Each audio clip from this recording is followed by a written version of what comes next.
Hey, there we go. I remembered. Hello, everybody, and welcome back to another episode of Kobold Chats. My name is Kendrick, or Kendo, whichever you prefer. I use any all pronouns, and it's Friday, everybody. There's reverb. Give me 1 second. I know exactly what's causing it, maybe. I do. I figured it out, and now it should be better for you all. Hello, everybody. What was I saying? It's Friday. It's the end of our week, the middle of our day, and we get to have more time together talking all things Kobold Press. My favorite thing to talk about, and my favorite thing to do, hanging out with all of you, talking Kobold Press. Hope you're all doing very well. The first full week of the new year.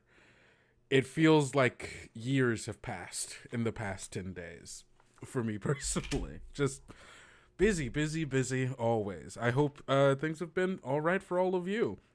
Especially because we have, if you didn't know somehow, a new Kickstarter that just started just this past week, or I guess just this week, this Tuesday. Monster Vault 2, which is awesome. It is the second monster book in the Tales of the Valiant line, I guess second monster book from us, which is bringing over 300 new monsters, brand new mechanics, coming all as well with a new monster harvesting PDF, and just it's oozing, which is so much that I just want in my hands now. I really wish I had it in my hands now. I've been doing interviews with quite a few of the designers and Meagan as well, just talking about it, and they've been telling me about the monsters that they've made, and I'm a little bit obsessed. I think Sarah Matson made what is my newest favorite monster of all time, in the Arachnoth. It's a demon. Devil? No, it's a demon. The Arachnoth demon. It's a spider demon, which if you know me, I love spiders. And this one vomits spiders at you, which is awesome. I can't talk about Riverbank today. Today's not a Riverbank day. I can't tell you any of my secrets. Those are locked in my pocket until Riverbank Day comes. And that's also going to be super fun. Give me 1 second. Me, Crawley, make sure you don't have me muted. There we go. I think I can't say out loud because they can't hear me, so it wouldn't matter.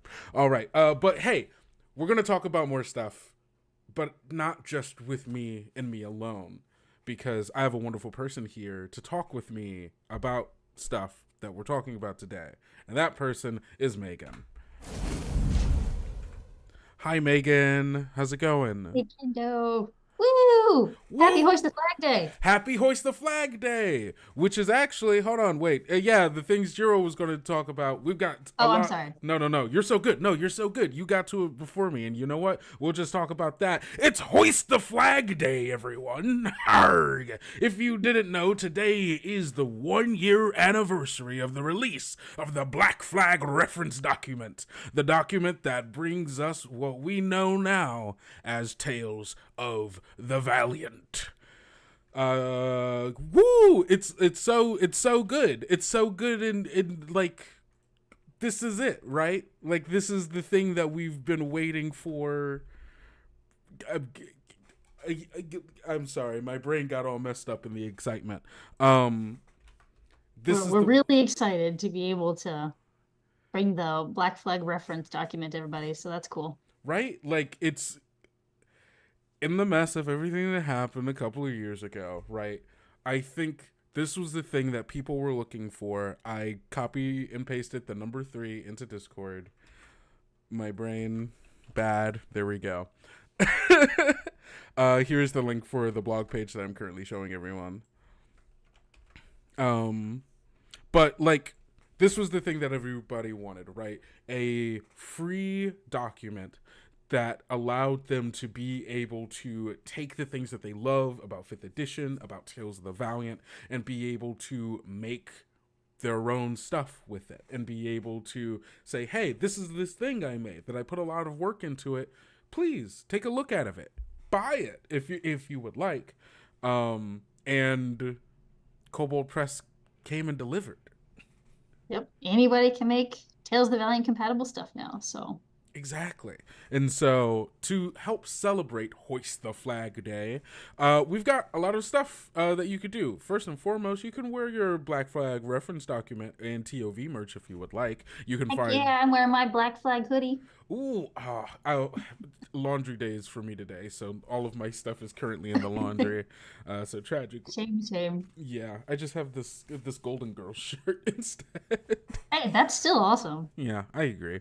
But you can grab some of our merch over on TeePublic, and for Hoist the Flag Day, for starting today and for the rest of the weekend, you can get up to 35% off on any merch that you get over in the store. So that's pretty good. Megan's volume is a little low. I can bump her up a bit. Thank you so much.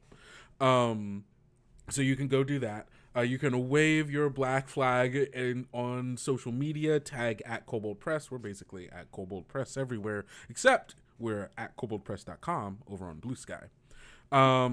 The people in the Discord are already a little ahead of this next part, but you can join the Discord and chat with other people who are currently making stuff using the Black Flag reference document. But you can also just hang out with people, talk about Tales of the Valiant, ttrpg stuff, 5th edition stuff, like whatever it is you like. Maybe you might even find some new people to play games with. Do what you want. You can download the Black Flag reference document for free. It's you could just get it over at koboldpress.com/Black Flag roleplaying. And here's all the stuff. You can get the reference document, the TOV conversion guide. If you have any 5th edition stuff that you really, really like, maybe homebrew that you've made or a supplement that you've bought, and you want to convert it to be Tales of the Valiant, right? Because everything is 5th edition compatible in TOV. So you could just play it. But if you want to bring it this step up, if you want to make it Tales of the Valiant good, well, you could go and convert it. There's the Orc license for anything that you use with the BFRD, and then the Orc answers and explanations. I've never seen that. Yeah, it's normally FAQ, I guess. Because Orc Axe sounds cooler. Orc Axe does sound cooler. Yeah. So you could get the Orc Axe also over there as well. So yeah, there's just a few ways that you can celebrate Hoist the Flag Day alongside all of us, but definitely go get some of that merch because it's real nice. Hi, boring. This is super soft and comfortable. I love it. Yeah, I love my t-shirt, especially the newest t-shirt that I got. That I don't know if we can we talk about the new t-shirt? The green one? We can't talk about that. Yeah, we can't talk about the new green one yet. Okay. I don't think so. I think it was like a test run, and then if we like it, then they might do it. I don't know all the details. Yeah, I think we all like it though. It's pretty good. I think people are gonna like. We're definitely talking about it at KoboldCon, so be prepared for that. Awesome. The next thing I wanted to talk about is, hey, January, it's New Game Master Month. And Kobold Press is taking part of New Game Master Month. What's New Game Master Month? Well, it's a month to celebrate all of our game masters that we currently have, but also the people who are stepping into the role of being a game master for the very first time. And so for that, we joined the newgamemastermonth.com, where you can get information on how to be a game master, learn why you should run a game, what are you getting into as a game master, and then we have a program that's going for the entire month where you can learn how to run Tales of the Valiant, but also a bunch of other games, including Numenera, Unknown Armies, Trail of Cthulhu, RuneQuest, Monster of the Week, Delta Green, Salvage Worlds, but what I think is most important, Tales of the Valiant. And so every week there's going to be a new blog post on here that's basically running you through the steps of how to prepare to run your very first game. This first blog post is just saying, hey, get the books, read through them, and get ready for the program that's about to happen. New posts come out every Thursday, I believe, and you can find it over on newgamemastermonth.com. And this is just like a way to both for you, if you haven't already been a game master, you've been thinking about, hey, maybe I would like to game master, but you know, that's a very daunting task to run a game for people for the very first time. Yeah. Right? Like, this is just a way to help get you through those steps just so you can run one game. And from there, you see if you like it, and if you keep liking it, maybe you run more for your friends, you know? I'm here to find out what I'm killing my players with next. Don't worry, we're getting them out. No, we don't kill players, we kill characters. We kill characters, yes. Very true, very true. Ryan, details on if we're getting the BFRD updated with the GMG. I can tell you this. Yes, the BFRD. There's an update coming in like the next. We believe. I can't give you a hard date on this. Yeah, I don't know the date, but I can't give you a hard date. It's in process. Yes, it is in process. I believe it should be before the end of the month. There should be a new update to the BFRD with content from the Game Master's Guide. So be on the lookout for that. I'll 100% will update all of you when that happens. Why not both? Well, the reason for that, James, is because killing players is illegal. Killing characters, totally okay. Yeah. I mean, it's generally frowned upon wherever you are. Yeah, generally it's frowned upon. Okay, so yeah, that's new Game Master Month. 100%. Go check that out. Send your friends who might be thinking about game mastering for the first time to it as well, because maybe it's not Tales of the Valiant they've been looking to run. Maybe it's Monster of the Week or Delta Green or Savage Worlds. A lot of fun too. I've heard great things about Savage, specifically from you, Meagan. I've heard a lot of good things about Savage Worlds. Yeah, one of my groups plays Savage Worlds, and we love it. Yeah, it's really good for if you're doing shorter form play. Mm-hmm. And we also like it because there's a lot of, I guess, is it hacks that people call it? Like when you've got like various versions of it, like different flavors of the game. There's a lot of like hacks or mods, yeah, of Savage Worlds. A lot of good ones. Yeah, very nice, awesome. Well, you know what? I'm going to very quickly go through this next thing, or not this next thing. I'm going to jump to Magnificence and Silver so we can just talk about Monster Vault for the rest of the hour. Magnificence and Silver, a new adventure from Kobold Press. This was our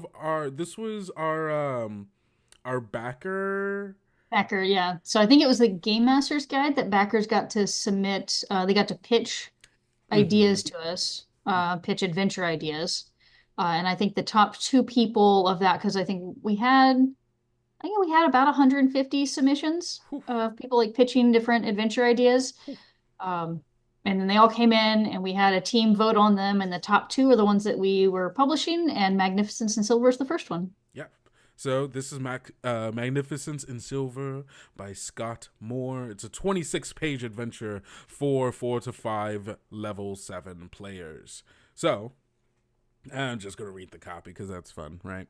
The gleam of something precious draws dark powers to a prosperous mining village in this adventure for the Tales of the Valiant role-playing game.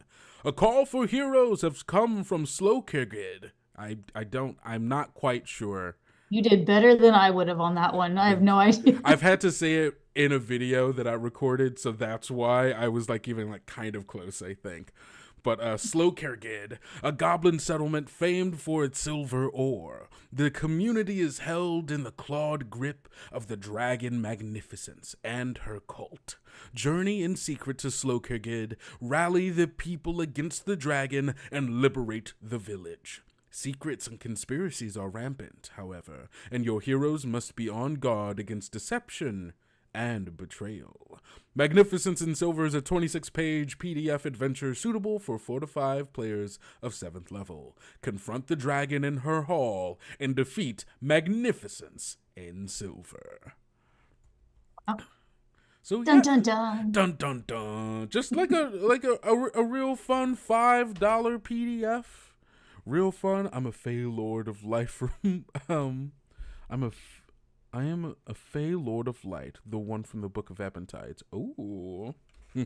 Nice. You could see the future. Um, but yeah, that's Magnificence in Silver. Did they say this adventure automatically goes to backers of a certain campaign? I've been doing all the oh no. So back for the Game Master's Guide Kickstarter, one of the levels or wait, was it one of the levels or was it an It unlock? was, I think anybody who backed it could submit a pitch to us, and then we Mhm. would later produce that adventure. So they had to write it, and we would create art for it, and we would produce it and publish it. Yeah. So this was I that. don't know if it's actually going to the backers, though.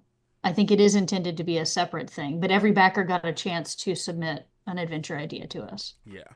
But yeah, this is wholly written by a backer. So Scott Moore is not a member of Kobold Press. He was just a backer that had a really good pitch, and we really fell in love with the story when Scott reached out about it. So Understood. You're saying Megan is coming in quiet. It could be potentially your volume level for oh geez, for the stream itself. It was not given for free to backers for the GMG. okay. Okay, cool. Thank you. Yes. Yeah, I would say if Megan's coming to you quiet on Discord, make sure that you have the stream that's being shared, that volume bumped up because that is where her audio is coming through. Thank you, Kim. Awesome. Okay, cool. That's Magnificence in Silver. We will 100% at a later point. I'll be doing a little cracking open, looking through, but we got to get through Monster Vault stuff first. Speaking of which, hey, it's time to talk about Monster Vault 2. It's been going since this past Tuesday, so this is day 4 of the campaign, and we're already at $161,000, almost Yeah. 162. We blew past our original goal for like the bare minimum we need to be able to make this book happen. And hey, we got there and doubled it in just 4 days, and that's thanks to a lot of you. So thank you. And because you helped back, we've also blown through the first 2 of our stretch goals, which is we get the encounter builder update, which will now include Monster Vault 2 creatures. So the encounter builder that we have set up on the website, that you can look up any of the monsters from any of our previous monster books. So if you're looking for a fun Kobold Press monster, 100% head over to our encounter builder because it'll tell you what book it's in. If you're looking for a specific type of creature and you're not sure, the CR and stuff, it's as easy as typing in because they're all like key to keywords as well. So if you're like, yeah, I need like a fungus type thing, just type that bad boy in and you'll get it. So yes, we're getting that update for Monster Vault 2. Also at 133,000, we got the field guide to monster harvesting PDF, which I know a lot of people are looking forward to. I'm people. Which is great. Megan, you helped write the original rules for monster harvesting, right? For the Game Master's Guide, and this is going to be an expansion on that. I believe Mike Wellum worked on. Is that Yep. correct? Yes. He did, yes. Mike Willem helped expand on it from what we had originally created. Yeah. What exactly is this expansion like including for Yeah, in so for general? the Mhm. monster harvesting, it was originally something that we wanted to include in Monster Vault 1, but the, page count and all of that stuff, we just weren't able to squeeze it all in. And then the Game Master's Guide ended up having a lot of additional stuff like added to it because the Kickstarter did really well on that one. So again, we Mhm. couldn't fit the full thing. We were able to fit the basic rules for harvesting Yeah. in the Game Master's Guide. So this PDF, because we're like, with the harvesting stuff is too cool, we have to do something with it. We have to put it somewhere. So we're like, you know what? Let's just make it a PDF. If we hit a stretch goal, then everybody who backs at $29 and up gets it for free. Mhm. Because who doesn't want to chop up some monsters, right? Right. People And love Monster Hunter. right. So the original stuff that we created was meant to be a bit more generic, I guess, because we focused a lot more on creature types. So, if you killed something that was void related, you could get like void essence, and that could power some of your spells and stuff. But now that it's a PDF, we're able to expand on that and get a little bit more specific. So when you kill a dragon, you get something different than if you kill a true dragon, you get something different than if you were to kill like a wyvern or something, right? So there's different parts. There's some that are specific to some monsters. And that's where Mike Wellham helped us out. We brought him on board. For those that don't know, did a lot of the Tome Unleashed and Tome Unbound stuff that we did on the blog, where Mike took a monster and did here's some reflavoring on it, other things you can do with it. And then he also made magic items and spells themed around them. So for the harvesting guide, we had him come and do that making magic items themed after some of the monsters, as well as creating whole new parts. So we're like, hey, Mike, chop up our monsters. What do you think would be fun to do, Yeah. And yeah, so he's put together a lot of really cool stuff, and we have some future stretch goals that will be expanding that harvesting PDF to include some of our older monster books, like our Tome of Beast series.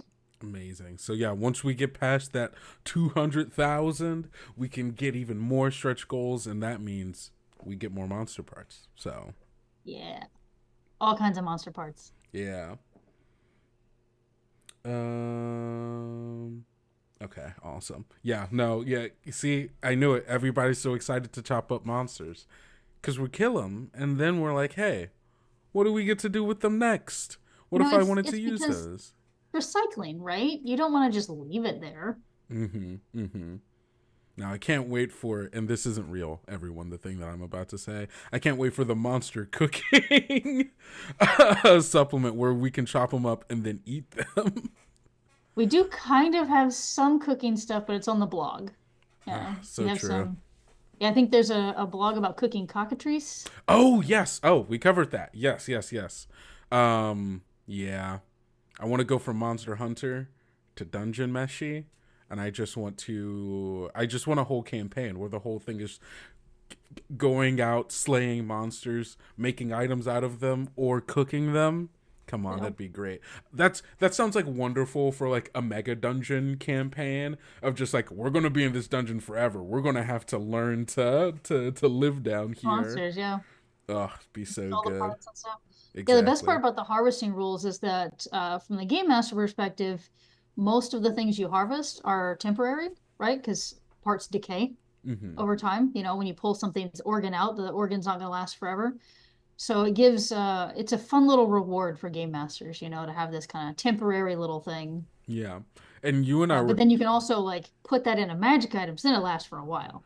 Yeah, and, like you and I were talking about like just like there was one of them, the was it the Chul? The one that eats magic, or the one that... Oh, yeah, the Chul. Yeah, you can take the Chul antenna because the Chul sense magic. And when you pull its antenna off, you harvest its antenna, and until that antenna decomposes, it twitches whenever it's near magic. So if you're near a magic item or something, it'll like give a little twitch. And that's like, it's just like a fun little magic dowsing rod. And it's like, just, yeah, the natural implications of what a monster's biology would have to do for it to do that thing, then you get to use it.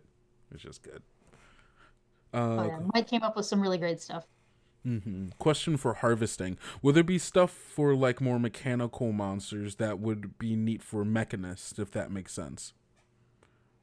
We have chopped up plenty of mechanical monsters because we have a whole section on constructs. But as far as something specific to classes, I don't think we have anything super specific to classes. Yeah. But yes, you can chop up constructs and get construct parts and do fun stuff like that. Yeah.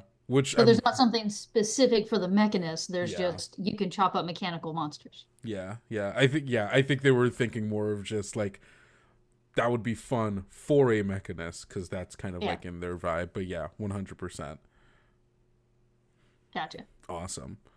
Yeah, no, super excited. And so go back the Monster Vault 2 if you haven't already. But what we're doing right now is that if you head on over to the Kickstarter page, you'll notice that you can download a little preview for what's inside. And what's that exactly? Well, we're about to find out, because here is the Tales of the Valiant Monster Vault 2 preview. Can I just say this cover's gorgeous? I love this weird lightning demon. Or devil? I don't know. I don't know what kind of creature it is, but it looks cool. It is a lightning fiend. Oh, okay. Okay. So it is a devil, lightning devil. The horns, that's how I knew. That's how I could tell. But yeah, so so yeah, and you go through the preview, there's the Monster Vault 2 Kickstarter. Here are the credits for the people whose stuff is actively in the preview. Hey Megan, there you are as developer and editor. That's a me. That's a you. And then, the pre-Kickstarter for Field Guide to Monster Harvesting, all that good stuff. And then, the table of contents. So many cool creatures. Wolfgang was like, put all the monsters in. And I'm like, all right, it's going to be a long table of contents. Good, because people are going to want to just looking at the table of contents and just like picking out any name for anything, just like, what's this? An oculo swarm? Hey, what's that? A swarm of eyes, I imagine. And that's cool. Maybe eye bats? What would an oculo swarm be? I don't know. I guess I'm going to have to find out. But it's even the names in and of themselves are just so inspiring and make me go, well, I want to see what that looks like. Void Harbinger. Right? Void Harbinger. A vampire ant? Hello? The Viridian Queen? Hello? A withered elder? How are there more? How is there more? How are you saying and more after this long list? If you count them all, that's not quite 300 there. So, we said there's over 300. We couldn't tell you all the names. Oh my god. It would have made the table of contents a little too big, so. Right. Summoned Skull from... Oh god, I wish it was the Summoned Skull. Summoned Skull from Yu-Gi-Oh! Would be really cool. Oh man. Oh, that'd be fun. A blog series of making Yu-Gi-Oh! Monsters into TOV monsters. Jeff. That would be fun. I don't know if you're watching this. You're probably not. I'll be in your DMs. You're cooking. Now I need to run a TOV one-shot this weekend. Shards of the Spellforge. Great choice. Right up that pitch. Yeah. Making Yu-Gi-Oh! Monsters into TOV monsters would be kind of fun. Okay. Yeah, look at all these cool things. Look at all these cool monsters. Look at all this cool art. And Megan, you were telling me that in this book we have quite a few artist-led designs for monsters as well. Specifically, this is one of them. Yeah, this is one of them. Something new that we did for this book, because we've done it a few times for one-off pieces. This is the first time where, when we started this project, we purposefully decided that about 15 of them, 15, 16 of the monsters, we wanted them to be, the artist gives us whatever they can think of, wildest dreams, and then we will give those pieces of art to our designers and let the designers write the creature based off of the art only. And for some of those, we gave a little bit of an idea. We're like, hey, give us, a dragon, right? Just give us any dragon. And then for others, we're like, do whatever you want, whatever you can think of. And I think some of the artists were not accustomed to that. They weren't ready for just make something cool, whatever you want, because most artists that work for us, they're accustomed to being told, here's exactly what it needs to be. So I think a lot of the artists, like once they realized, oh wait, I can do anything, then they got really excited and they gave us some really interesting monsters, and this is one of them. I think the direction for this one is we're like, we just need something that's kind of psychic. So when you think of the word psychic, what do you think, right? And then they created this one, and we wanted it to have multiple phases. So there's two other pieces of art that go with this one that's kind of the lesser and then the baby version. So there's like a 3-stage of this like crystalline psychic, I think it's an aberration creature. Yeah. And it's really fun. And we gave that art to Kelly. This one went to Kelly, our designer Kelly Pollock, and she wrote up the Silo site, which is not in the list here. So that's part of the and more. And more. This is and more. Yep, this is one of the and more. this is so cool. I just like I'm just I like the more that I look at it, the more details I'm recognizing about it. And so like the fact that it's like it's kind of holding these scrolls in a way, it's like this is just so cool. This is so cool. The art's always great. The art for these monsters, amazing. Absolutely amazing. That's the observer. That's a fun one. He can like take his eyeballs off and throw them at you and watch you from any distance. I I the the They're image, meant to be like spy type creatures, you know, you hire them to go be spies and stuff. yeah. Yeah. Just something about a creature whose whole deal is they threw their eye. Like this is horrifying, and if something did that to me, that'd be terrifying. Thinking about it right now, it's kind of cute and a little funny. Of like, yeah, and like just throwing their eyeball at you is really good. I love it. I love it. Amazing. So yeah, so table of contents, obviously you have all the monsters, but we have other things other than just monsters in here. You'll see that the first chapter of this is talking about running monstrous campaigns. Running campaigns that are about monsters, but also a bit more kind of a bit more oomph, a bit more danger and things of that nature. So you'll see we have this whole section talking about how to use Doom, and how to, like, both for, you know, the regular ways in combat, but also to help tell a story. And that portion is written by Michael E. Shea, Sly Flourish, who's also in chat. Hi, Mike. Well, that's awesome. Yes, the Doom stuff is excellent. It's so good. It's really great guidance. Yeah, Mike and I have an interview after this, talking about a little bit more, so you all can expect to hear a deeper dive into it on a scouting party next week, actually. So be on the lookout for that. And then there's also, I think, my favorite part of this book that isn't the monsters, obviously, talking about the monster bundles, which is such a fascinating concept. Is it in this? Yes. Using the monster bundles and talking about it. I think it's so cool. The concept of like taking a theme and saying, okay, what would this theme look like over several tiers of play, and what creatures would be tied to that. It's just like a super, like, how did the idea of monster bundles come about? It originally, so we were trying to, when we sat down to talk about Monster Vault 2, we were like, well, people seem to enjoy the additional stuff in Monster Vault that isn't, like, everybody loves monsters, but then we added a few extra things. So we're like, all right, well, we kind of want to keep that trend going. What other, like, things can we add to the book to make it more than just a bunch of stat blocks? And originally we were like, well, what if, you know, you could have, like, imagine a game master goes into like Villains Are Us, right? You know, or sits down at like a table at a restaurant and they want to order a menu full of monsters, right? So that's kind of where this monster bundle idea started. And then we handed it to one of our designers, Jonathan Miley, and he kind of expanded the idea from there into these, you know, multi-tiered bundles of, hey, here's a theme.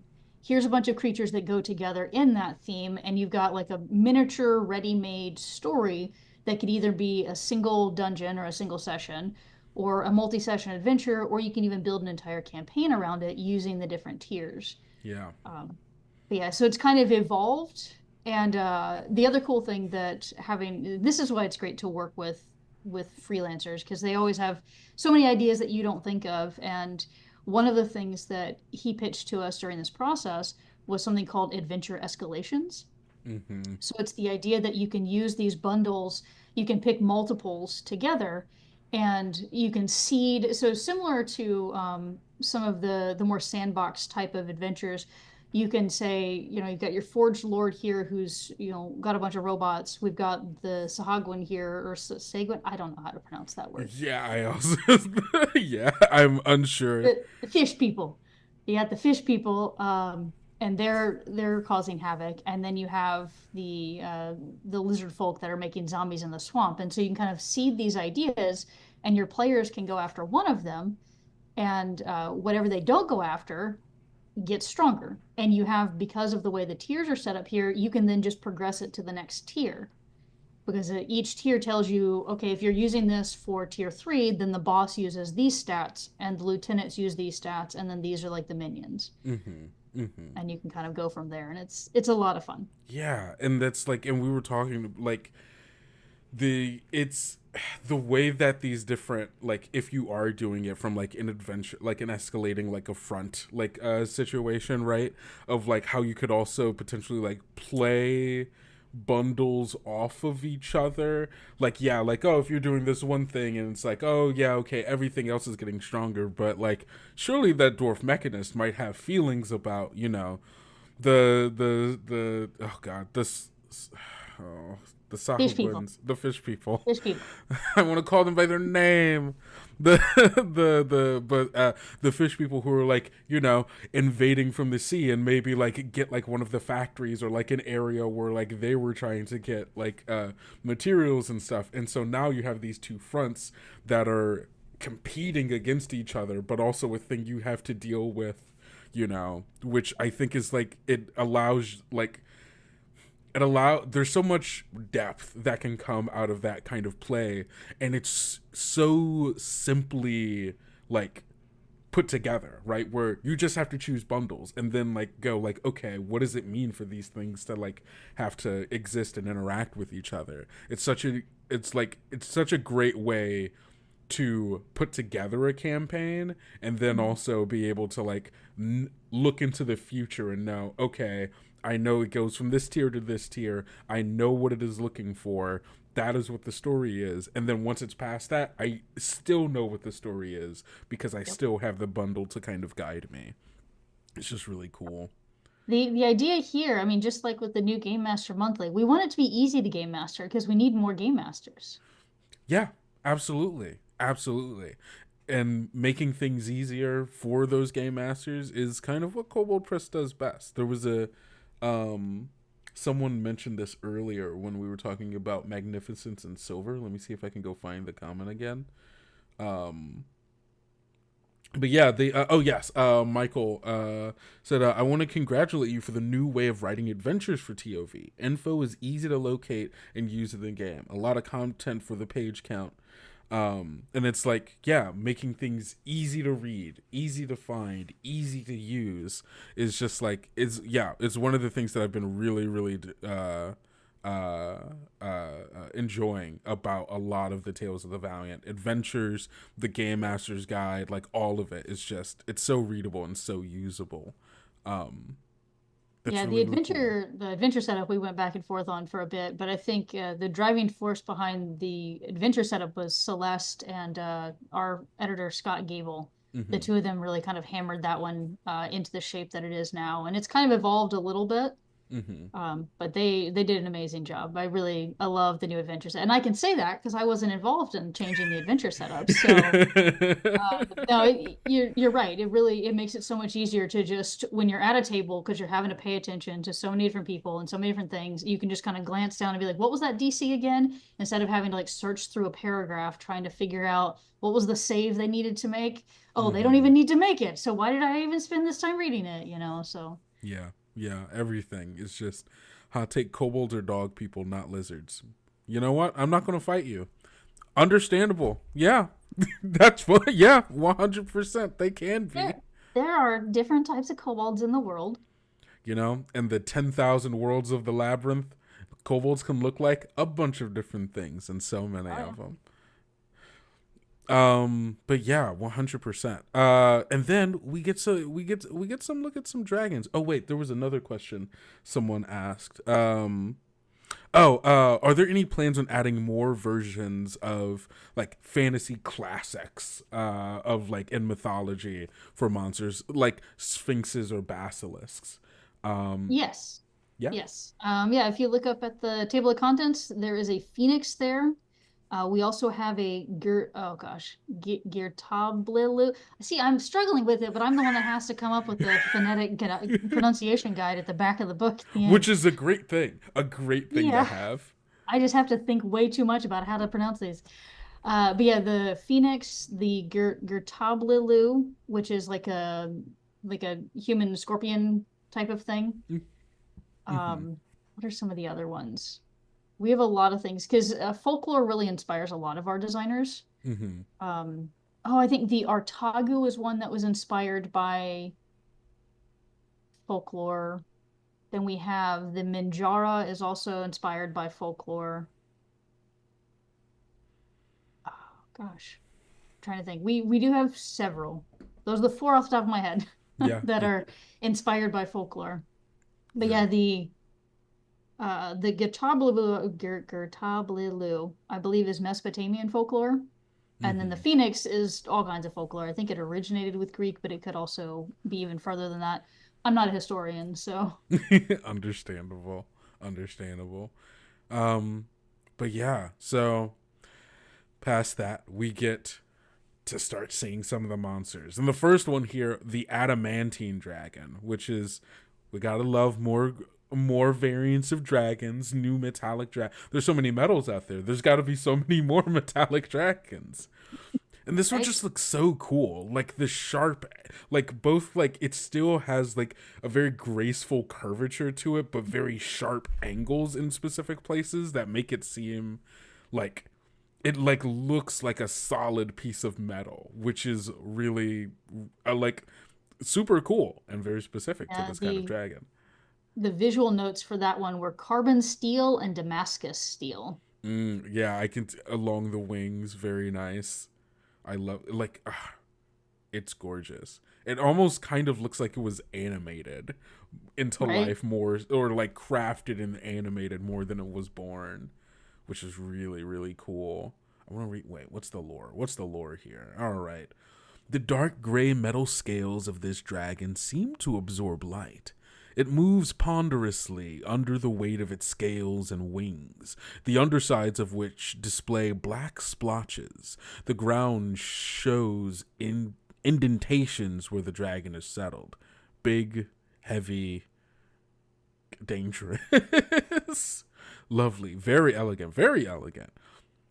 They're slow, deep thinkers. Adamantine dragons spend much of their time contemplating the mysteries of the world and beyond. They enjoy philosophical discussions with visitors they invite, and even those who intrude on their lairs. Confident in the physical protection of their scales, the dragons often dismiss or ignore opening attacks and invite trespassers to sit and discuss ephemeral matters with them. Adamantine dragons speak slowly and deliberately, choosing the best way to phrase their thoughts, and they assume it takes a while to overcome any boorishness. I love them already. This is already my favorite dragon. A They're great. dragon who's so powerful and so like in what's the word I'm looking for? Durable? Yeah. Yeah, durable's a good one, yeah. Yeah, so durable that they're like, whatever, attack me if that's what you're going to do. But have you really thought about the source of suffering in this world? It's like you come and wail upon me with your swords and magic, yet will that really avail you of anything? And it's just like a really, really posh dragon who does not care. Is really, really fun for me. No, no, this was really, really fun. This was one that Mike Wellham designed, and I love it so much. Yeah, this is really good. Untidy layers? Wait, why are their layers untidy? As adamantine dragons spend much of their time considering deeper matters. They don't take time to organize their layers, typically found deep within mountains rich with metal ore. They leave the books and letters they have accumulated over the years, decades, and centuries, scattered haphazardly about their dens. Oh, it's a dragon with ADHD, understood. They assure themselves they know exactly where everything sits. Oh no, this dragon is me. But visitors can attest to waiting extraordinary lengths of time for the dragon to retrieve a written piece. The dragons also pace well. Oh no, I'm being called out. Oh my god, not the neurodivergent dragon. That's so funny. Oh my god. The dragons also pace while thinking, which often involves aimlessly cutting tunnels around their layers, inadvertently destabilizing the ground. If a tunnel collapses, the dragons are large enough to avoid falling in, which proves beneficial for them as they get lost in their thoughts. Finally, adamantine dragons slough slivers of adamantine from their scales as they rub against the walls of their home, making it a treasure trove for those who can forge the metal bits into armor and weapons. The dragons hardly notice if their guests acquire these needle-like slivers, viewing them no differently than a cat views its shed claws. This is so good. That's so good. I can't believe I'm being called out in the lore write-up for a dragon. I love this. This was so much fun. This is, oh my god, I love them. I love them so much. Metal collectors. Adamantine dragons are fascinated by objects crafted purely from metal. This includes base coins, but they value well-crafted weapons, armor, and art, especially statues, over simple currency. Metal treasures enjoy protection from corrosion while in an adamantine dragon's lair, and subtle details woven into the items become more noticeable. The dragons often commission pieces from their favorite craftspeople, or even seek out world-renowned craftspeople, and they use a preponderance of non-metallic treasures to overpay these artisans.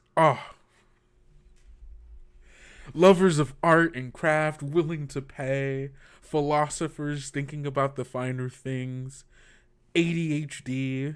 Come on. These are great. These are amazing. These are wonderful. Adamantine dragon is the best dragon. I will fight anyone who would say otherwise. Heck yeah, it totally is. Oh my god. I love them so much. I love them so much. What kind of... Do they have a breath? Crushing breath. Yeah, we Oh. didn't because this is the partially edited one, so it doesn't show you. I think crushing breath actually like causes a creature's weight to get heavier. So the thing about adamantine is that it's dense, right? So these Yeah. dragons, if you know, if you look at the statistics of dragons, these ones are actually slower than standard dragons. And they're lore-wise, they're Oh. heavier. Obviously, we don't have a weight stat on our stat blocks, Mm-hmm. but they're slower and they're heavier Mm-hmm. because adamantine's a dense metal. Right. So a lot of that kind of dense, hard to break, can break through other things. Those themes kind of come through in a Mm-hmm. lot of its abilities. And the crushing breath is one where it can breathe on you and basically make you heavier, as if you're in like a heavy G planet or something, right? So you're like weighted and you're slowed down because now you suddenly are very, very heavy. What? That's so cool. Just imagining. Now I'm imagining an adamantine dragon like starting to go off, starting to info dump at like a group of adventurers, and they're like, okay, hey, we're gonna get out of here. And it's like, whoa, wait. And then it just makes them all really heavy and really slow so they can't leave fast enough. And it's like, well, no, I'm not done with my dissertation. Hold on, wait, let me I wrote an essay on this. Give me a second. It's somewhere around here. Oh my god, this is so good. We're one monster in, and I'm already in love. Okay, the Arcane Grenadier. The Arcane Grenadier is an alchemist specialized in explosive substances. Arcane Grenadiers typically operate as special forces in many militaries, providing additional artillery support when spellcasting units are exhausted. Love a CR1 creature that I can throw at a low-level party. And it's an NPC stat block, so you can use whatever lineage you want on it. Amazing. Yeah, medium humanoid, any lineage, AC of 14, 40 hit points. It's got a oh my god, it's got what? You got a where'd you get that level in a rogue, bud? Evasion, tools of the trade, proficient with alchemist tools, lab explosive. 2d8 plus 3 bludgeoning damage, suffers one of the following additional effects: incapacitating to the end of it. Sticky bomb, thunder. Oh my god. Or the liquid. Oh no. Liquid fire, concussive blast. This is cool. I like that a lot. And the art. She's ready to blow people up. She's about to blow somebody up. She's about to blow someone up. And you better hope it's not you. Bog ogre? I've heard of a bog witch, but this is ridiculous. The detail on this alligator pelt. Yep. Oh, that's so good. This is so good. I love the scars on his elbow too. Yeah, right? I mean, when you're wrestling with gators, you're bound to get a few, I imagine.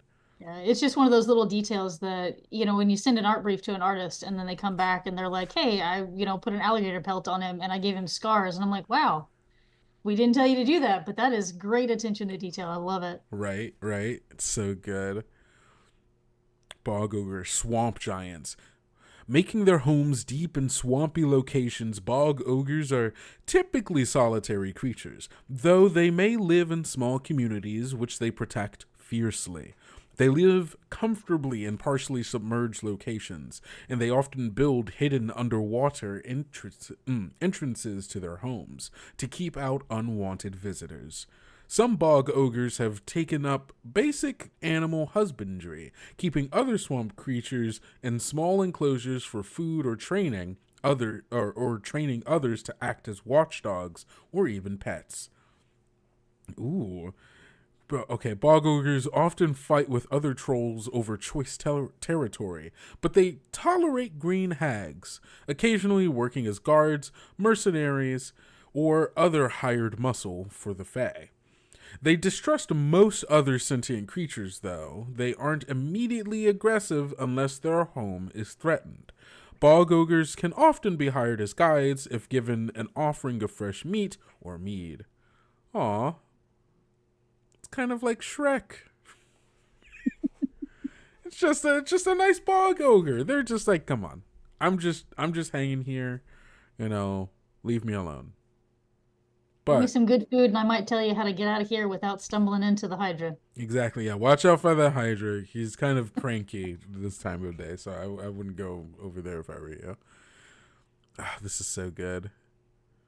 Great. Rotting belch. Ooh, that's fun. Bubbling burp. When the bog ogre hasn't released its rotting belch, gases roil and bubble in its gut. While rotting belch is available, the ogre can release a short burp toward up to 2 creatures it can see within 10 feet. Each target must succeed on a 14 con save or be poisoned until the end of its next turn. That's fun. I like how I like the that is tied to another one of its actions, and so like it can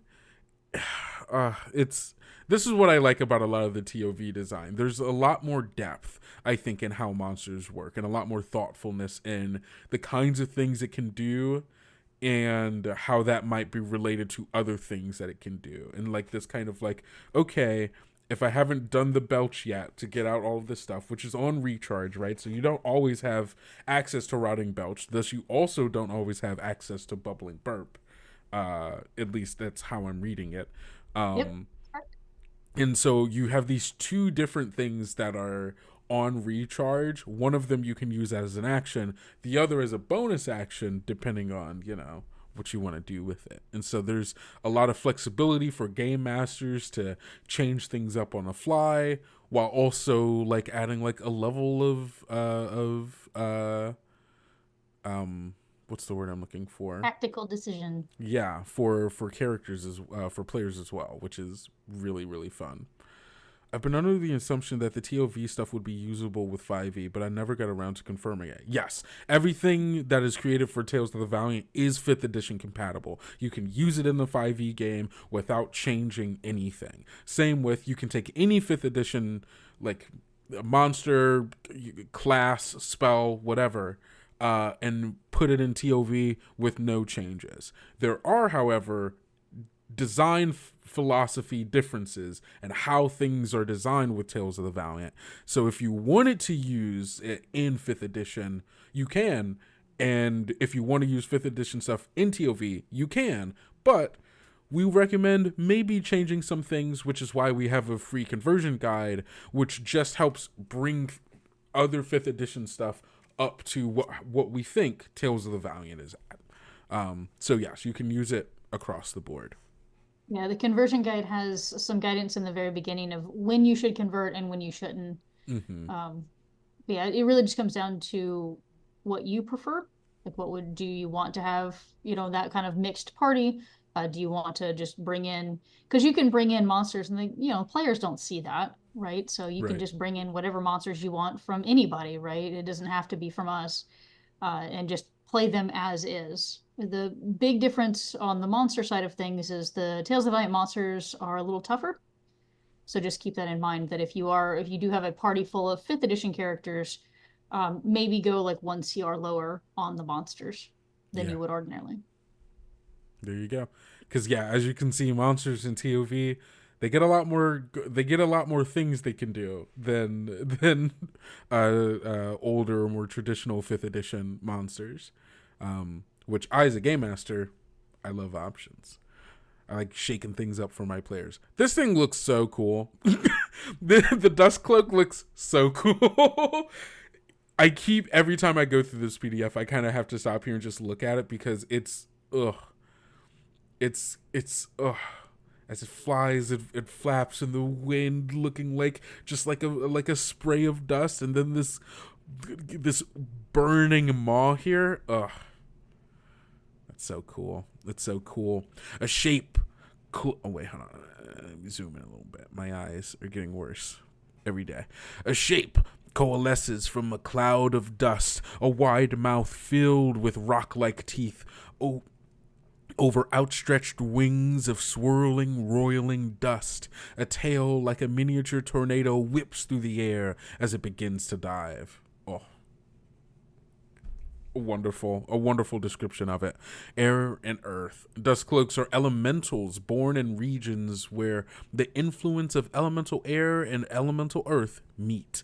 They primarily inhabit badlands and other open, remote areas where they can roam and sail on winds. They are extremely territorial and defend their home ranges from any creatures that venture through them. Those unfamiliar with dust cloaks might not feel threatened by their dust bodies, but they soon learn the dangerous nature of these elemental creatures. Dust cloaks use their swift flying speed and bodies of dense dust in their attacks, and they can scour bodies with high-pressure dust and choke creatures with their dusty forms. Dust cloaks don't need to eat, but their attacks leave victims nothing more than shattered, wind and sand scoured bones. Savvy Badland travelers know that a field of shattered bones means they have entered a dust cloak's territory. Such travelers often pray that they have time to change their route or leave the area before the dust cloak appears. This is a CR8 creature. Oh. Would hate to run into this bad boy. Yep. Armor class of 15, 152 hit points. Yeah. 90 feet of fly speed with the ability to hover. It's got lightning elemental. I know why, but lightning elemental resistance, elemental resilience. Let's see. Dustcloak is resistant to bludgeoning, piercing, and slashing damage from non-magical attacks. In addition, it is immune to poison, exhaustion, and the grappled, paralyzed, petrified, poison, prone, restrained, and unconscious conditions. Yep. You can't grab onto dust. Now, but what if I could? What if I wanted to? What if I made just like a big ball to hold it in? I don't know if you got a big enough sack, I suppose, maybe. Yeah. The Dust Cloak reminds me of a Dark Sun monster, the Cloud Ray. Ooh. I like Dark Sun. I like parts of Dark Sun, I should say. I like the concept of the setting more than I like Dark Sun itself. It's really cool. It does have my favorite race. I love Thri-kreen. They're fun, yeah. They're so fun. I think of all of the lineages of playable races, I play Thri-kreen the most, I think. Because I like them a lot. I love my they're big bugs. Come on. They're big bug people. Who doesn't like big bugs? Who doesn't like big bugs with a little psionics, It's just good. But yeah, no, 100%. The Dust Cloak 100. It feels like something straight out of Dark Sun, or like, you know. Sorry, no, my brain started wandering. Okay, back in. Just like an adamantine dragon, sometimes I get lost in thought. This is so good. The Fen Lurcher. Is there a picture of this? Is there a picture of this? Is this it? Is this the Fen Lurcher? Yes, that's the Fen Lurcher. I was wondering. God, that's horrifying. Yep. Oh, it's like Wait, are those faces? What? Yeah, because it's kind of a partially undead, partially aberration type of thing. Ooh, okay. As it fixes its glowing purple eyes on its next prey, screaming human faces seem to press out from within a vaguely humanoid mass of melted flesh and oozing flora. Fen lurches are horrible visitants from some other plane or alternate reality, seeking bodies to corrupt into new lurches via a rotting disease. They appear in areas of magical or natural corruption, especially in marshes or swamps, where they seem to feast on the abundant life energies of the area. The Fen Lurcher's overly long limbs and the faces pressing out from inside its form emphasize its horrible visage. When it moves, it seems to vanish and reappear closer to its victim. This sudden lurching movement earned the creature its name. Well, that sucks. The last thing I want is a monster that I can't see move. Yeah. Yep, because it's a swamp-dwelling, little, horrifying, wonderful thing. Yeah, that's CR6, medium aberration, 121 hit points, but only 14 AC. Resistant to it has aberrant resilience, and then immune to poison, psychic, and being poisoned. What does aberrant resilience give it? Oh, resistance to charm, frightened, paralyzed, and stunned conditions. Of course. It's amphibious. It can breathe both air and water. You can't escape from it underwater. It will just follow you. It has telepathy. Okay, so simple ideas, emotions, and images telepathically. No, that's actually the worst thing it could have been. I would have preferred it. You don't know you're being telepathically responded to because you can't actually respond. So it's just sending you these horrific images. That sucks way more. That sucks way more than it being able to talk with me in my mind. I prefer it just give me words and not terrifying visions that I can't respond to. Oh my God. Yeah, it sounds perfect for Ravenloft if you were like in the drowned village of... God, I wish I could remember it. I don't remember the name of the village. I think it's the one where is it Baba Yaga that's in Ravenloft? There's some hag. There's a hag that lives there that I think lives in a... I think it's a hut on legs. So it might be like a Baba Yaga-esque, around there. But this probably would be a reference. Yeah. This would be this would be a perfect creature in the swamp, just waiting to feast and corrupt. Corruptive Bite. What is this horrible thing going to do? +7 to hit, reach of 5, 3d8 +4 damage. Okay. If the target is a creature, it must succeed on a DC 15 con save or contract a disease. Until the disease is cured, the infected creature is poisoned, and the Fen Lurcher consists the creature's direction. While within 1 mile of it, every 24 hours that elapse, the infected creature must repeat the save, reducing its HP maximum by 1d10 on a failure or recovering from the disease on a success. The reduction lasts until the creature finishes a long rest after the disease is cured. The creature dies if the disease reduces its maximum hit points to 0. A creature that dies while infected is risen as a Fen Lurcher 24 hours later, and only a wish spell or similar magic can reverse the transformation. Well, and the best part about that is that if it dies while infected, that doesn't mean that the disease kills it. That just means at any point, if it dies while it's diseased, it turns into one of these. Imagine mid-fight, one of your party members whose disease takes a really bad blow, and then rises. You watch as their flesh twists and malforms into other faces inside of it, and they rise as a second one of these terrifying creatures that you now also have to fight. That sucks. Oh my god, what a way to immediately get rid of a character as well, because you can't turn them back. No. Could you...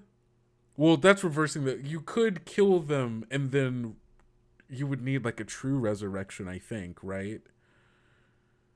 Probably, to yeah. bring... Because once their soul is separated from it, then maybe you could bring them back. Maybe. I think you'd have to argue with your GM for a bit on that one, but yeah. If your GM says no, that's a GM. I would say, hey, come on, man. Please.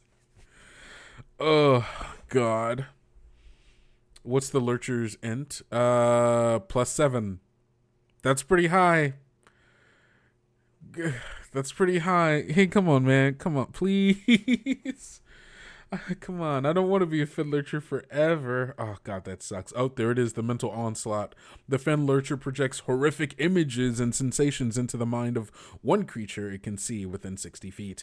The target must succeed on a DC 15 int save or be incapacitated until the end of its next turn as it reels from the projection. Yep, that's the terrifying the terrifying images that I was expecting. Yeah. Nope. Nightmare Step. The Fen Lurcher magically teleports up to 30 feet to an unoccupied space within 5 feet of the creature it can see. Target must succeed on a DC 15 whiff save or be frightened until its next turn. It just pops up right next to you. God. Yeah. No, that would be horrifying. Man, it could do that every turn. Oh, that's horrifying. That's so terrifying. That sucks so bad. It can do that every turn, but it has to decide, does it want to project horrific images at somebody, or does it want to pop up next to somebody, you know? Oh, yeah. Oh, the age-old choice. The age-old decision. Do I want to mentally onslaught you with horrific images of rotting bodies and all of that good stuff, or do I just want to nightmare step towards you and give you a little fright? Oh my god, this is horrifying. This sucks so bad. I will be using it. Good thing I'm a forever GM. And I don't have to worry about it. God. Oh. I think we're 13 over our usual time. I think that's enough. If you want to see more of these, oh my god, what is this? The Mud Skipper. The Mud Skipper? It's a lower CR than I thought it was going to be. Kind of like a really big crawfish. Yeah. What is it? It says animal here. Mm-hmm. Is there a reason for that? It means a druid can turn into it. That's kind of what I thought. That's kind of or what you can also speak to it if you use like if speak you with have animals. like speak with animals. Okay, yeah, no, that makes sense. I like that I like that different things that aren't like beasts could also be considered animals, which I suppose the Mud Skipper is. I just wish it wasn't. Just a little swamp animal. Just a little. This is large, actually, Megan. I don't know if you remember when you were editing this, but this is large. Yeah, I mean, well, if you go back to the bundles in I think the Shadowmire Cult of Rot, in one of the bundles, the leader is riding one of those. So imagine like a lizard folk riding that in a battle. Cool. It's cool. It's horrifying, but it's cool, I guess. Yeah, hold on. Let's see. It's the Shadowmire Cult of Rot. Yeah, here it is. Lizard folk, zombies, gorlings, will-o-wisp, swamp I think that was tier stalkers. 2, it looks like. Tier 2. Lizard folk monarch on the Mud Skipper. Bog ogres, a master. Its main advisors are a master alchemist, a diviner.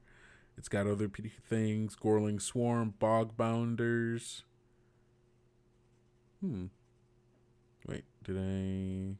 Yeah, bog bounders aren't in this PDF, but those Yeah. are a new type of fiend. Wonderful. Wonderful. Oh, wait, yeah, no, in tier 2, yeah, it rides a Mud Skipper. There it is. Ugh. Oh, and then it upgrades in tier 4 to an adult black dragon zombie. Wonderful. Yeah. Great. Awesome. Cool. Yep. It's a lich riding an adult black dragon zombie, so, you know. It's like, I don't need this what's Mud not to Skipper like? anymore. Yeah, no. Oh, this is so good. Monsterfall 2 is going to be really cool, everyone. It's going to be really, really cool. So go head on over to the Kickstarter. Send it to your friends. If you haven't already backed. If they haven't already backed, tell them to back, because there's so much in here, both for game masters, but also for players. And why? Because you get to cut them open using the field guide to monster harvesting. So remember, every monster you put in here, they could get cut open potentially. I think other than the humanoid ones. Every other ones, you could cut them open. I think we discourage cutting up of humanoids, although we do have some humanoids that have parts that you can get, but it's more of they can gift those to you. Mm-hmm. So like angels that have wings, they can gift the wings to you, so you're not, or gifting feathers to you, so you're not chopping up angels and stuff. I mean, power to you. You want to chop up angels, go right ahead. But yeah, we generally discourage chopping up humanoids. Understandable. Well, thank you everybody for joining us for another Kobold Chats. It has been wonderful talking with you, Meagan. I am being able to see all of these really, really, really terrifying creatures that you all have. We have some cute ones too. We just didn't put it in the preview, right? Like, that's true. There's the Glucksund. It's a little fey dachshund. Aww. That like messes with your luck, but it's a fey dachshund. It's adorable. Right. It's okay. That's there cute. You go. That's cute. I guess I don't have a lot of room. I did make a big rat eel that throws up on you. So that's on me. You did. I mean, you added to the deadliness. It says right there on the page, deadly creatures. So. Deadly creatures, like big rat eel that will throw up on you. Yeah. Absolutely. Join to lurk while I wrote the campaign. Sure sound like you're ending, not sure. Oh, yes. Sorry, Game Master Luna. We are about to end. But hey, the VOD is going to be up. So if you want to listen to everything we talked about, you could do that. But I'll die on this hill, and it's that mythical angels are evil. Hey. I don't think you and I are disagreeing. All right. Thank you everybody so much. This has been wonderful. And next week we will be back talking more Monster Vault 2, but with one of the designers, and we'll get into a lot of the monsters that they designed, and you can hear more about that next week. So we will see you then.